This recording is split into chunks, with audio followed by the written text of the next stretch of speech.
அண்ணா பல்கலைக்கழக வழக்கை அவர் குறிப்பிட்டு சொல்கிறார். அந்த வழக்கிலே இந்த ஆதாரங்கள் எல்லாம் நாங்கள் கொடுத்த ஆதாரங்களே அல்ல.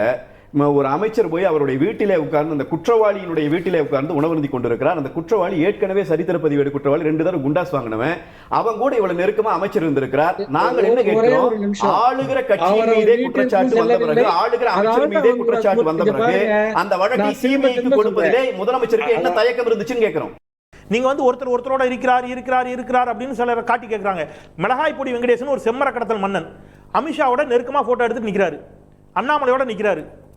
இதை என்னன்னு சொல்லுவீங்க? இப்ப அமித்ஷாவை கேள்வி கேட்கணும் பாரா நண்பர் கல்யாண சுந்தரம், இல்ல அமித்ஷாவை கேள்வி கேட்பாரா எடப்பாடி பழனிசாமி? இந்த ஆகாஷ் பாஸ்கரன் ரித்தி சுகிதன் நான் கேட்கறது என்ன தெரியுமா, அவர்கள் குற்றவாளிகளா இல்லையா என்பதையெல்லாம் இடி கொடுக்கட்டும், இன்னைக்கு நீதிமன்றம் கேட்டிருக்கு, ஆதாரங்களை கொடுக்கட்டும், அவன் நிரபராதின்னு கூட வெளிவரட்டும். அந்த ஆகாஷ் பாஸ்கரனை அவசரமா கூட்டிட்டு போய் இதே உதயநிதி ஸ்டாலின், செந்தில் பாலாஜி இடியால் கைது செய்யப்பட்டு மருத்துவமனையில் அனுமதிக்கப்பட்டிருந்த போது எதற்காக ஆகாஷ் பாஸ்கரனை உள்ள கூட்டிட்டு போனார்? ஏன் முதலமைச்சரோ துணை முதலமைச்சரோ இன்னைக்கு வரைக்கும் வாய் திறக்கல? நீங்க ரைடு போனதுனாலேயே பிரச்சனை. ஒருத்தர் குற்றவாளினா எடப்பாடி பழனிசாமி அவர்களுக்கு மிக நெருக்கமாக இருக்கக்கூடிய மரியாதைக்குரிய சேலம் இளங்கோவன் வீட்டில் ரைடு நடந்துச்சு. அவருக்கு சொந்தமான அனைத்து இடங்களிலும் ரைடு நடந்துச்சு. அப்ப எடப்பாடி பழனிசாமி குற்றவாளிங்கிற மாதிரி நீங்க பாத்துட்டு இருப்பீங்களா? அப்படி பார்க்க முடியாது சார். அரசியல் ரைடு நடக்கும், வருமான வரித்துறை சோதனை நடக்கும். இதை எடுத்துட்டு ஒரு குற்றவாளி எல்லா இடத்துலயும் நடந்துச்சு சார். சேலம் இளங்கோவனுக்கு சொந்தமான அத்தனை இடத்துல நடந்துச்சு. ஏன் இப்ப விஜயபாஸ்கர் வீட்டுல நடக்கலையா? விஜயபாஸ்கர் எடப்பாடி பழனிசாமி க்ளோஸ். விஜயபாஸ்கருக்கு என்ன தொடர்புன்னு கேட்பீங்களா நீங்க? இது என்ன பேச்சு? எனக்கு புரியவே இல்லை. சொத்து வரியை உயர்த்த மாட்டோம்னு சொன்னாங்க. சொத்து வரி மட்டும் உயர்த்து எல்லாமே.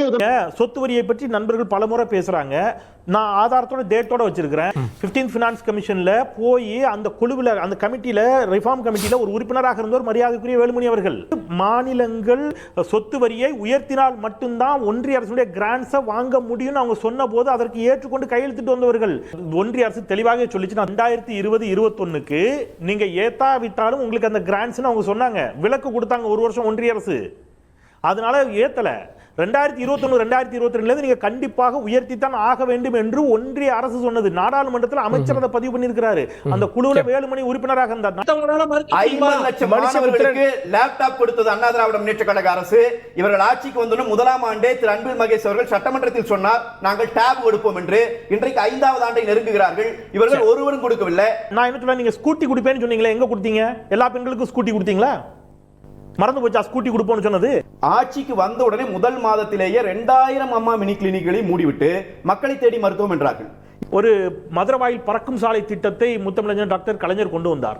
கலைஞர் கொண்டு வந்தார் என்ற ஒற்றை காரணத்திற்காக அம்மையார் செல்வி ஜெயலலிதா அவர்கள் அதை அப்படியே கிடப்பில் போட்டார். வெறும் தூணு மட்டும் நம்ம நிற்குது. பார்க்கும்போது வயிறு எரியுது. மக்களுடைய வரிப்பணம். ரைட். ஒரு அழகான தலைமைச் செயலகத்தை கட்டினார். கலைஞர் கட்டினார் என்பதற்காகவே நாங்கள் கால வைக்க மாட்டேன்னு சொல்லிட்டு அதை ஹாஸ்பிட்டலாக மாற்றி விட்டாங்க அம்மையார் ஜெயலலிதா அவர்கள். ரைட். இப்படி கலைஞர் கொண்டு வந்த எத்தனையோ திட்டங்களை நிறுத்தினார்கள். ஆனா இந்த ஆட்சி அப்படி பண்ணல. கிளாம்பாக்கம் பேருந்து நிலையத்தை இவங்க போகும்போது பணிகள் எந்த இடத்திலும் அது முழுமை பெறாமல் அப்படியே போட்டு போயிருந்தாங்க. இவங்க செஞ்ச வேலைங்கிறதுக்காக அதை அப்படி விட்டுட்டு போல. இந்த ஆட்சி வந்தவுடன் கிளாம்பாக்கம் பேருந்து நிலையத்தை பணிகளை முடித்து இன்றைக்கு திறந்திருக்கு.